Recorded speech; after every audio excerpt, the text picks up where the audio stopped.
if the Canadian government has really supplied the Indian government with sufficient evidence. I think there should be a willingness to look into it. Sense is that there is a certain element of Canadian domestic politics involved, because the government of Trudeau, in a sense, has had its coalition partner withdraw from the government, and the Liberal Party of Pierre Trudeau faces an uphill challenge. Megaphone diplomacy, on an issue as sensitive as this, from both sides, from Canada as well as India, is not helpful. It is something which really has to be discussed in confidential dialogues, and then you proceed to take the next step from the conclusions that you draw from this confidential. I think it's important that we try to also, repair. I think for both sides to step back instead of escalating at this stage, maybe take a pause in their rhetoric and then see how they can pick up the threads in a manner which is discreet and which does not really, as I said, engage in this kind of public diplomacy, which is not helpful in a case like this. Hello and a warm welcome to HW News Network, your one-stop show, truth be told, for some engaging and thought-provoking conversations.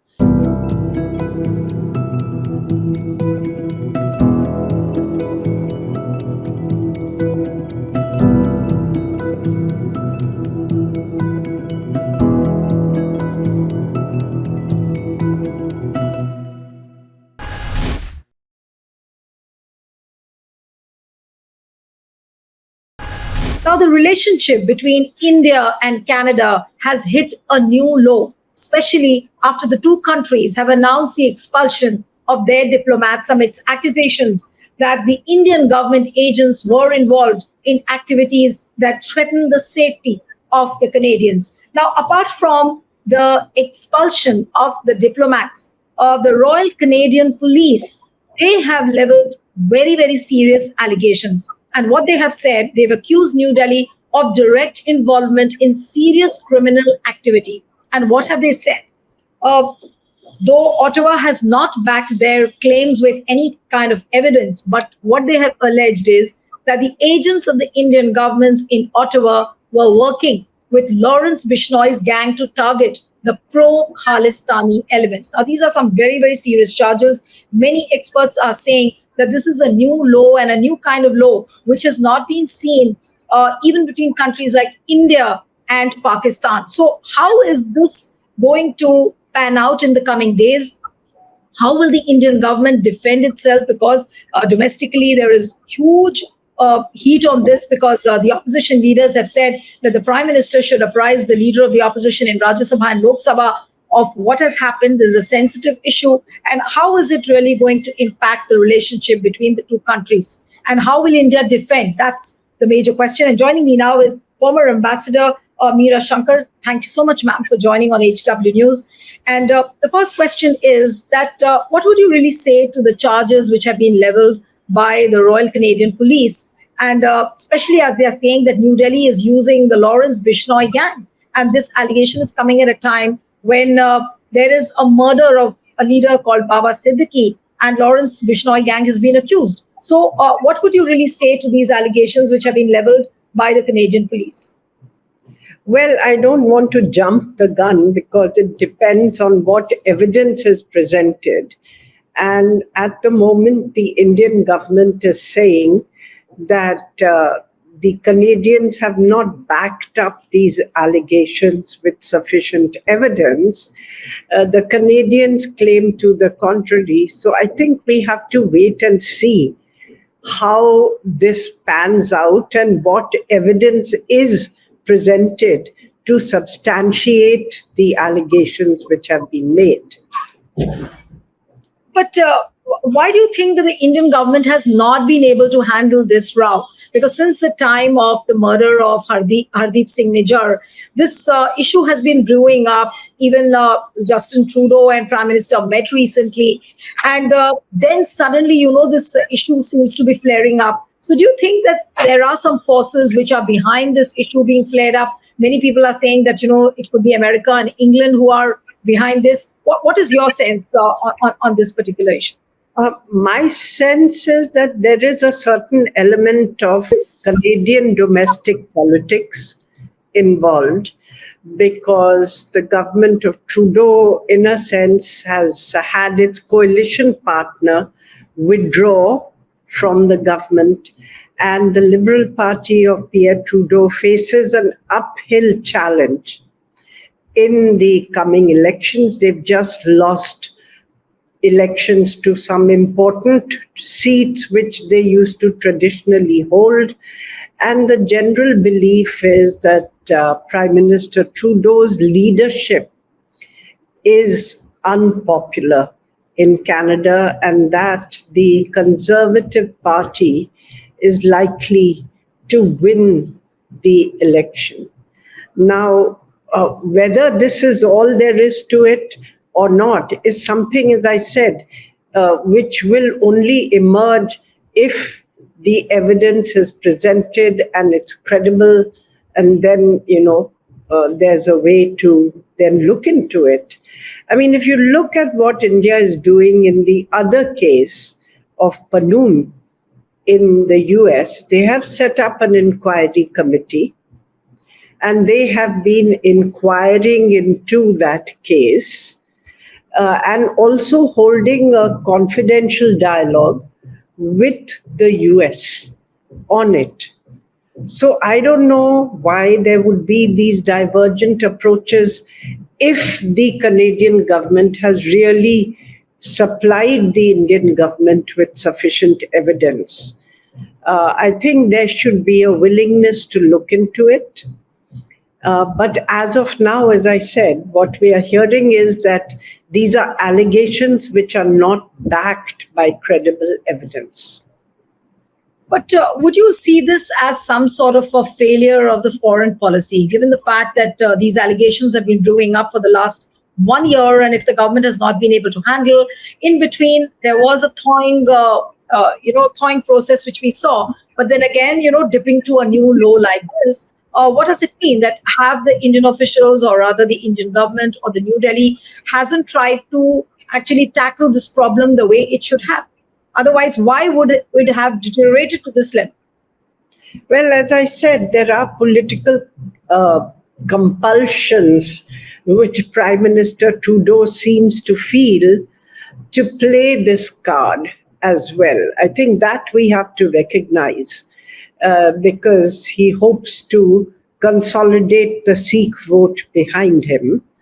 But beyond this, certainly I think that megaphone diplomacy, on an issue as sensitive as this, from both sides, from Canada as well as India, is not helpful. It is something which really has to be discussed in confidential dialogues, and then you proceed to take the next step from the conclusions that you draw from this confidential You dialogue. made an important point, Ambassador Shankar. You said that the megaphone diplomacy is not good for either of the countries, whether it's Canada or whether it's India. Now, if a megaphone diplomacy is unfolding, and there are a lot of reports which are being leaked, which are being planted amidst the media, what would you really say? I mean, both countries are to be blamed for this, and it seems it's happening on both fronts. Yes, it's a pity actually, because there is a potential geopolitical alignment in the strategic objectives of Canada and India in the Indo-Pacific. Canadian pension funds have also invested huge amounts in the Indian market, and those till now have not been impacted.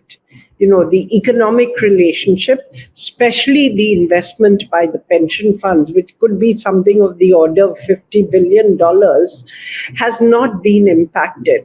But I think it's important that we try to also, repair.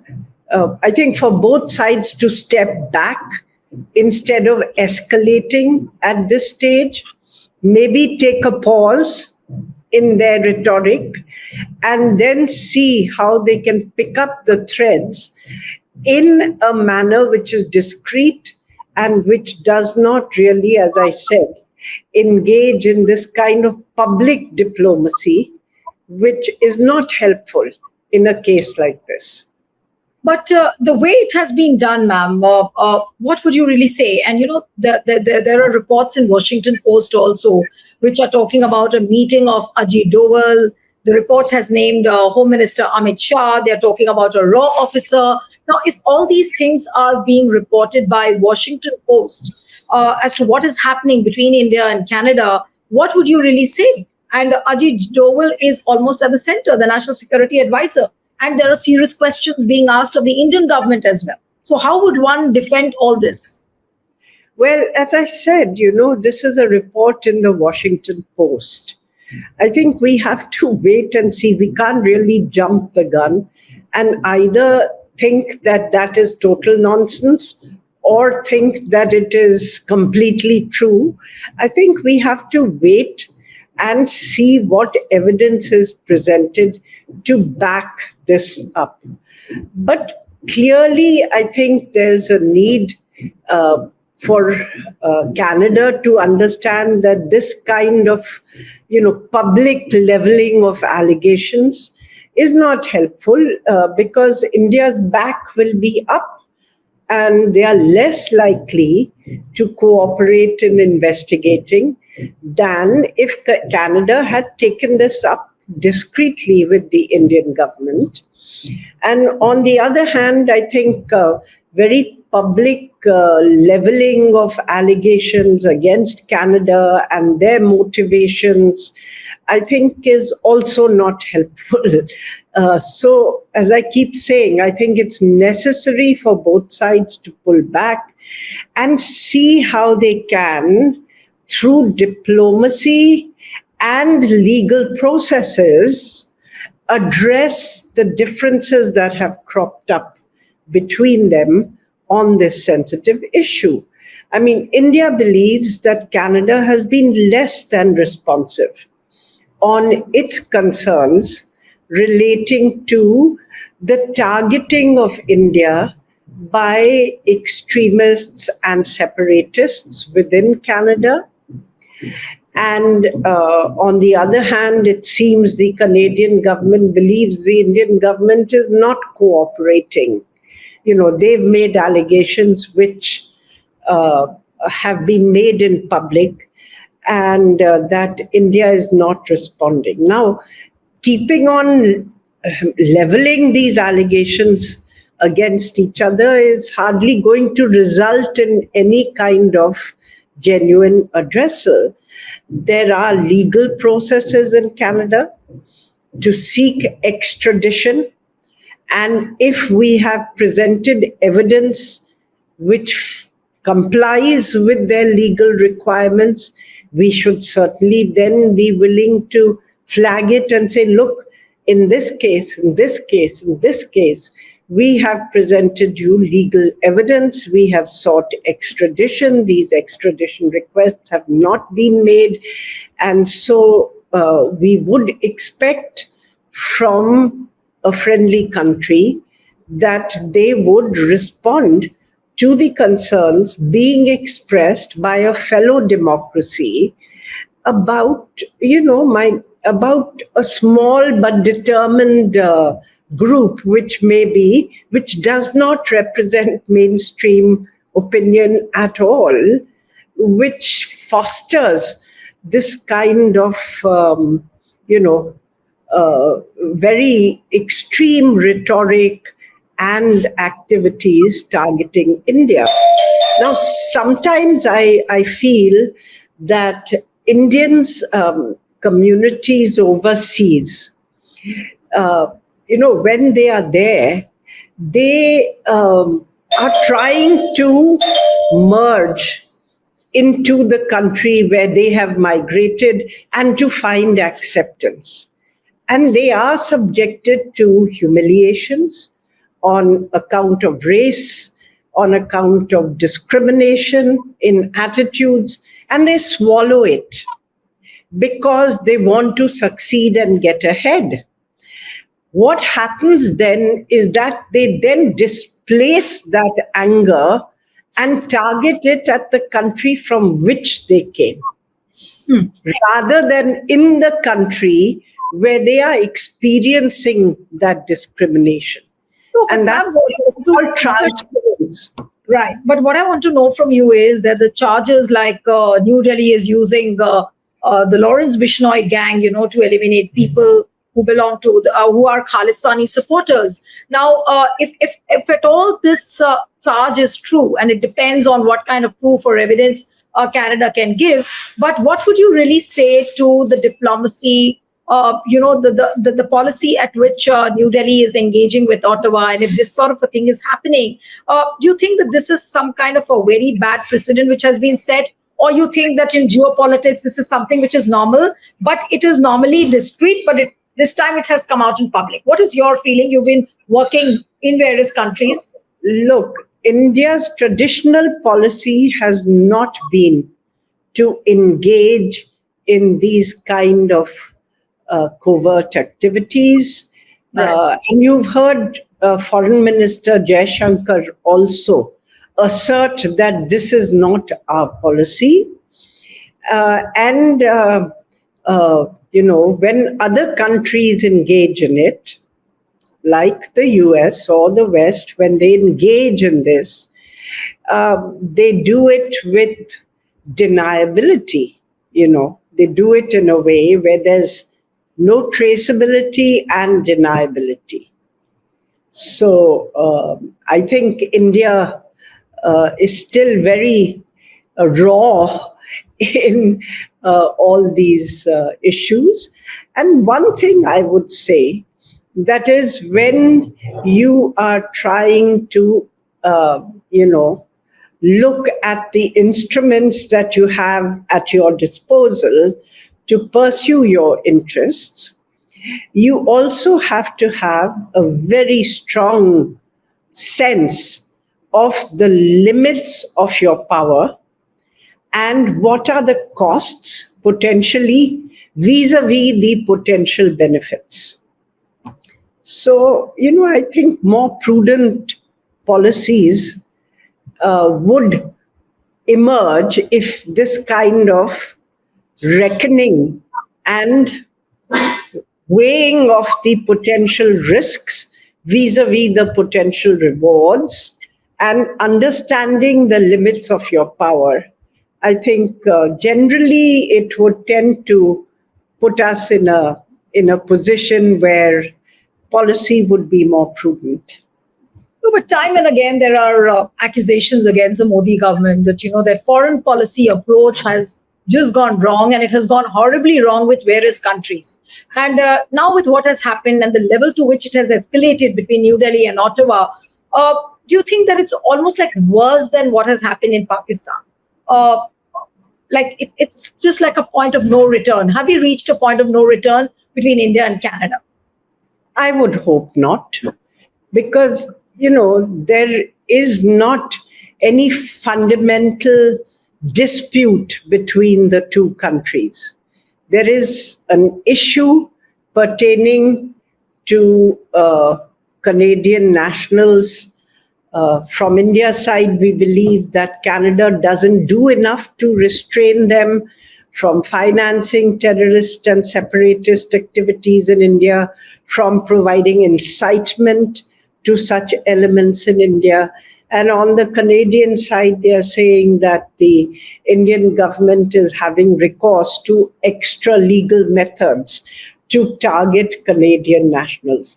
So this really is the issue. But if you look at the economic relationship, if you look at Canada as a member of the Western Alliance, then you see that there is convergence in the Indo-Pacific, and it would be in the interest of both countries to see how we can build on it rather than, stand and point fingers accusing each other. Stepping back, how difficult will it be for both countries? Justin Trudeau has his own political constituency to cater to. He has domestic compulsions, and whereas India will have its own reasons after such serious charges being leveled or diplomats being expelled. How do you think the thawing of relation will happen, and will it happen at all or not? That's also there. Well, I think the Conservative Party in Canada does not subscribe to this kind of approach. And if they win the election, we are hoping that, we could really turn the corner on these issues and find ways to deal with them, which will be more conducive to cooperation rather than confrontation between the two countries. But Ambassador Shankar, do you think that this kind of friction between the two countries has put the lives of the Indians who are staying in Canada at risk? Because if the charges which are being leveled by Justin Trudeau government that Indian agents are using a gang of Lawrence Bishnoi, to kill and to get the Khalistani supporters eliminated, then there is a huge chunk of Indians who are staying there and who might be supporters of Khalistan. So has this friction put the lives of all these Indians at risk currently? I would hope not. And as I said, we have to see what the evidence reveals. Is this something which is backed by sufficient evidence or not? I would certainly hope that we are not, having too adventurous policies, especially because, Khalistan is a dead issue in Punjab. You look at the people of Punjab, they have embraced democracy again, and they are participating in all the democratic processes. It finds no resonance within Punjab. Therefore, I would certainly hope that we can find a way back from this kind of confrontation to greater cooperation on this issue. No, but what is the guarantee that the evidence which comes out is going to be shared publicly, just as the charges have been leveled publicly? And how would one know? I mean, if at all there is a serious evidence, would the Indians at all come to know? Why will there not be efforts from the Indian government to cover it up? No, I'm sure that there will be, if there is evidence, it will emerge, as you're saying. Even, you have the trial of Mr. Mr. Gupta going on in the US, and they have clarified that this is going to be a public trial. So I'm sure a lot of people are going to follow that very closely to see what emerges from that trial. No, but do you sense that there could be some serious trouble for the Modi government, for National Security Advisor, for Home Minister, whose names have appeared in Washington Post? If at all there is any element of truth in the allegations which have been leveled, is Modi government really in a serious trouble? If at all this is true? I think that, the US government till now has taken a view that the strategic relationship is the priority with India, and that this is an issue of, security, which the two sides are engaged in a dialogue to resolve. And India has said it is investigating. And there are reports, again, I don't know, that the individual concerned who has been named in this case by the US has perhaps been charged and has been dismissed. But you don't see this as a foreign policy failure. If the ties have dipped to this level, would you not say that this is a foreign policy failure on both ends?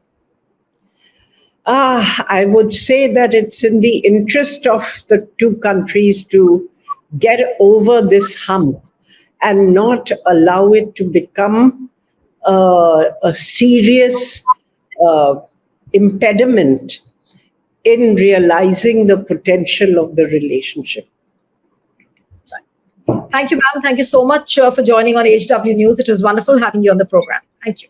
Thank you. Stay ahead with our cutting edge news app. Instantly access the latest shorts in just 1 minute and breaking news in just 50 words. Download now for a smarter, faster news experience.